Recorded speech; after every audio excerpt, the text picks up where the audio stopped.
But ma'am, will the government consider pursuing, investigating yung mga claims po tsaka mga complaints na i-file kay Secretary Pujalte kahit hindi na po siya ang kalihim ng DOH?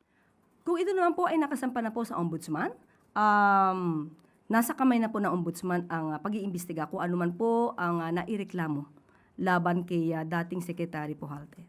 And then meron na po bang initial marching orders ang presidente kay Dr. Mercado as the new DOH Secretary? Ganun pa rin po, dahil ang nais po ng Pangulo ay unahin ang kapakanan ng ating mga kababayan pagdating po sa kanilang kalusugan. At hindi naman din po bago si Dr. Mercado dahil siya rin po ang tumayo na President and CEO ng PhilHealth. So alam po ni Dr. Mercado ang gusto at nais ng Pangulo para sa ating mga kababayan.